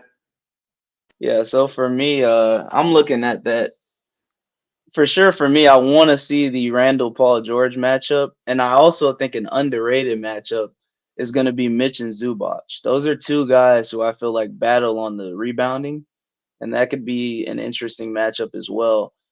I think it's just our luck that Harden would want to suit up against the Knicks. I mean, he hasn't played. He didn't want to play against the Lakers. He'll probably play against the Knicks. So you got to hope and pray that RJ Barrett is back, because you can only play Josh Hart for so long on Kawhi. He's a guy who's going to wear you down over the game. And I'm not sure we have a guy off the bench who can guard Kawhi Leonard if Josh Hart is not in there. And Queen, do we know exactly what RJ Barrett's injury is, or is it because I just saw a knee injury? Knee That's all I can soreness. see. Knee Okay. so I think Soreness. they're just being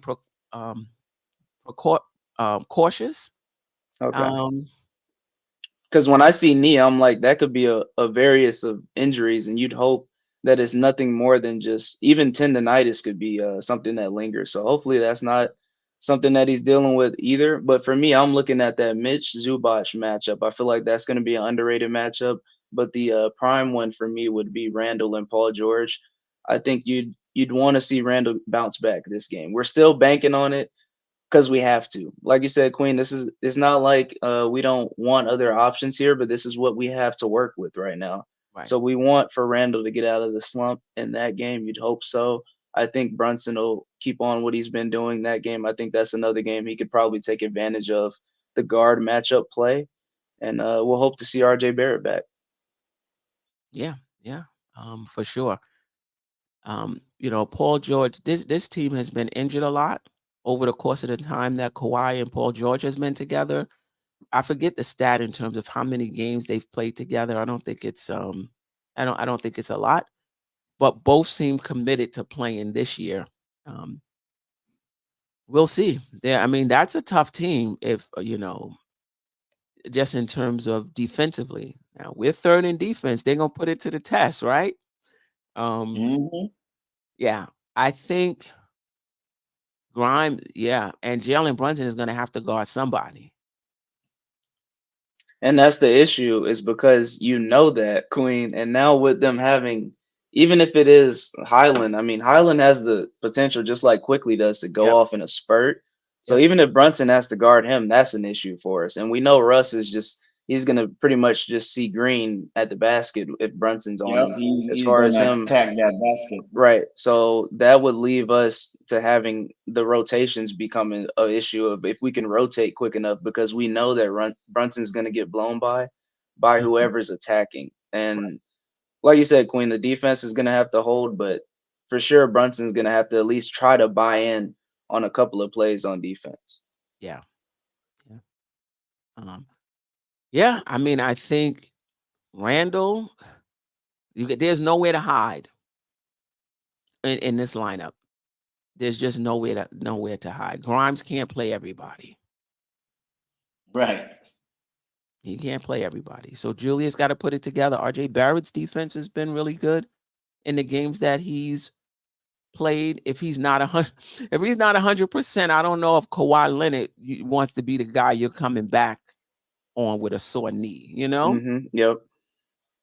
Yeah, that's why I'm worried about it, Queen. And even so, like we know Josh Hart, he's a solid defender, but in my eyes, like we say, Josh Hart, we don't want to see him playing probably more than 20 a night. But in that instant, with Barrett not being able to play, then he has to. And I'm just worried about who's guarding Kawhi after Josh Hart. And if so, you switch Randle up. Okay, who's guarding Paul George at that point? Like one of those guys is going to have a favorable matchup because if Barrett is not playing, we're not going to have a solid defender on him, and that's what worries me. Right. I think the bench is going to be a significant part in this matchup because I don't think the Clippers have a bench like that. So I'm depending on Dante and quickly, and if Josh Harts do come off the bench, I'm looking for that bench unit to push the pace and and to give us an edge. Because after that starting five with Clippers, I don't see nobody on the Clippers bench that can really be a threat, probably except for Bones Highland. And do they I have guess Terrence Mann back, or is he still I out? think Because he hasn't I been think playing. he's still out. He's still out. What's the Okay. other short guy that used to play for Toronto and Portland? What's his name again? Oh, Powell. Powell's always a problem. Yeah, Norman Powell is always an Yeah, issue. Norman Powell. Norman Powell. So hmm I think we got better bench players than both of them. So I'm hoping that the bench comes in and play a significant role on this game on Monday. So I'm looking for the bench to play a big part in this game. The starting five, I don't see nothing different. I think all of those matchups are favorable matchup for us and for the Clippers also too. But we just got to stay pat on defense.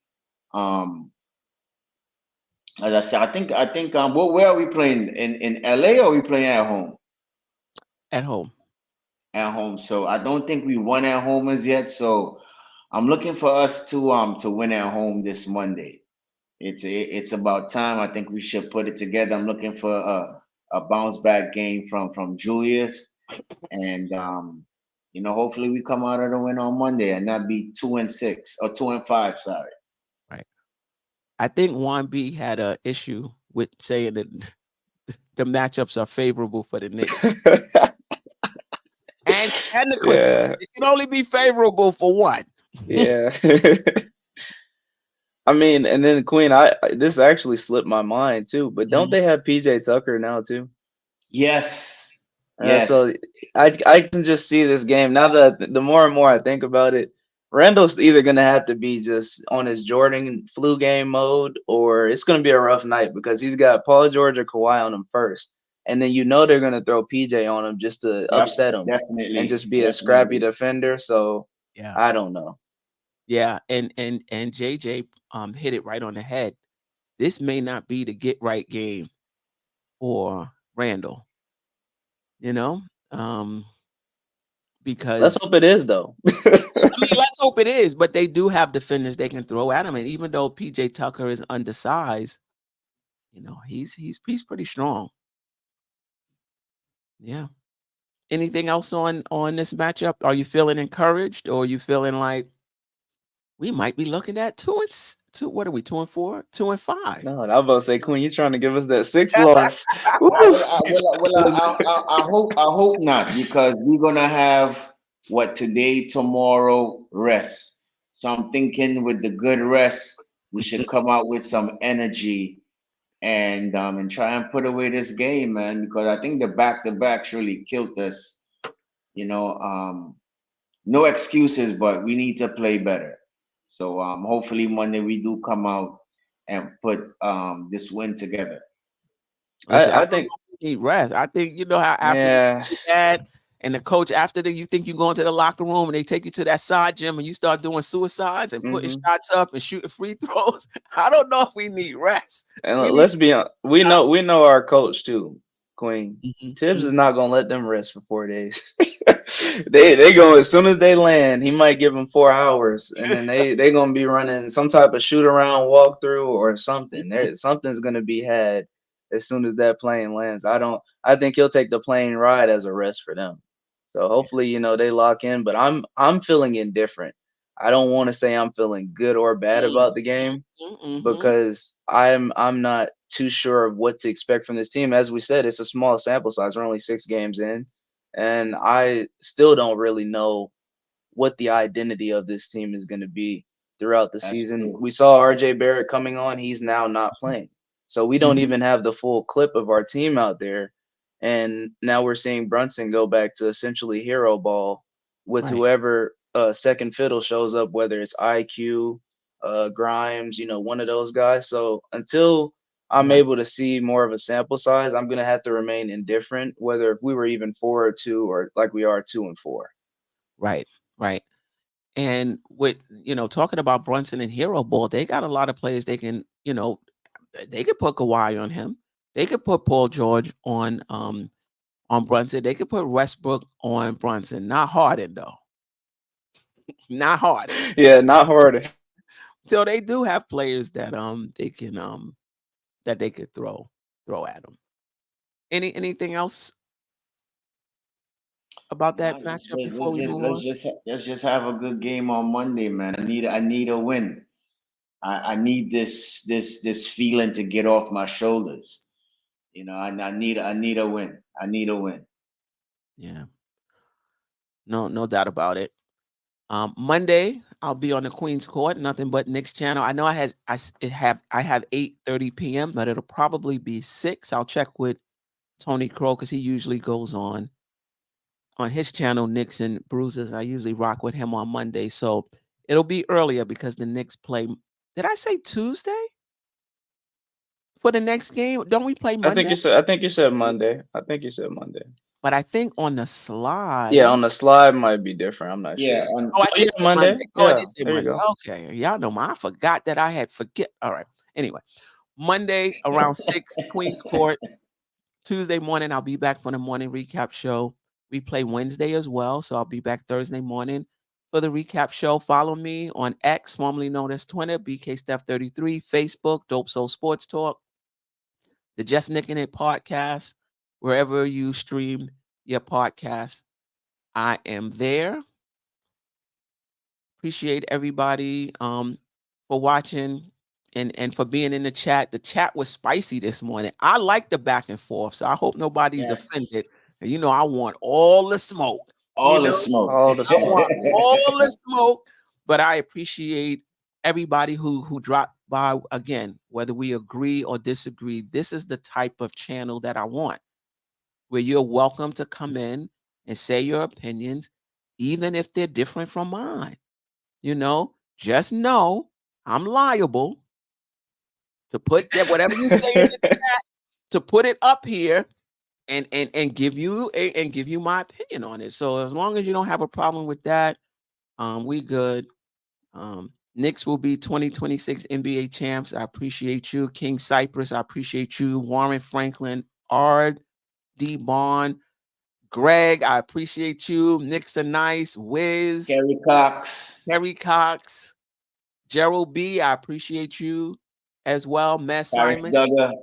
Paris Duggar, Sam Grandison, who graced us with his presence Yes, today. sir. Ajay, who was in early, Jerrell, Tim Smith, JJ, Kareem Grant, Mega. King Cypress. yes, King Cypress. Definitely. And I just wanted to say thank you too, Queen, for letting me on because I know Anytime. I rarely am able to, but when I am, I always appreciate it because I'm Yeah, a rare man. sight now.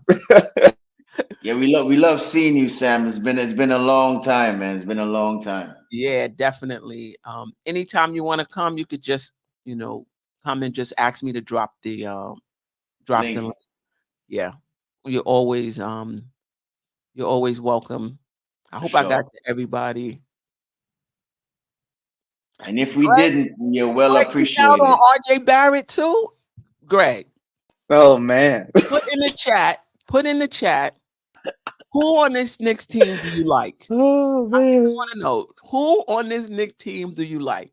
When RJ comes back, don't expect him to continue where he left off. Let's be realistic. Listen, I had some concerns about that, Greg, because he had a really good stretch last season, hurt his hand against Dallas, Dallas. I believe, and then really couldn't find his way. So I have a little bit of concern, but for me, for Barrett, it's not even about the efficiency. It's the processing and the floor game. Like his floor game is so much better this season. So there's going to be games in which he doesn't shoot well, but his decision making is really good. And he's taking the pull-up jumper now. You know, I mean, he's not taking it a lot, but he does go to it and it's looked good. So RJ Barrett looks totally different than he looked last season. He's playing within the flow of the game on his drives, whereas before his assist percentage was low, his turnover percentage was high. Now on his drives, you're getting something out of it. He's gonna make the shot, or he's gonna go to the foul line. I think he's hitting his free throws at over 80%. And on his drives, I think his vision is better. You know, so he's setting guys up for three-point shots. He sees guys spotting up for three-point shots. They don't have to flag them down like a cab, you know? I don't know if we do that anymore for all y'all youngins. That was back in the day. I know we got Yeah, I was about to say that's before my time. Quick. yeah, we got Uber and Lyft now. Right? So I like the way RJ Barrett is processing the game. I like the way he's playing. So Greg, I hope he does continue where he left off when he comes back, because he's been playing well. Yes, Wiz, all you have to do is get the link in the description and become a Patreon. $5 a month. I know you big jigger out there in LA where you from. $5 a month. And then you get all of the bonus content. I'm going to actually do a Patreon podcast today. So actually, let me shout out my Patreons and anybody. Oh, wow. Shout out to the playback gang. Shout out, yes. Shout out to the replay gang as well. I'll have some Patreon content out later on this weekend. I'm really, really tired. I have to take a nap. It's not really my thing, but I have to take a nap. Gotta preserve, Steph. Gotta preserve. I know. And I'm taking a course now. It's just a lot. Anyway, I appreciate everybody. Until next time. You tune in, that means you're feeling the vibe. The bell rung, you already been subscribed. Right now, the queen, she on live. Please pull over the whip, no phoning when you drive. Dope Soul Sporting with the talk. First lady from New York, Brooklyn. All my people, you rocking with the chat. Hit that. The like button would tell me where you at. You know, Step from the NBK. Born and raised up NBK. Hey, real lady, where she holding it down. No matter way how you feel, she gon' greet you with a smile. Sister, you one of a kind. Yes. Oh, sister, it's time you That's shine. Dope Soul. Where you at? Dope Soul. Where you at? Dope Soul.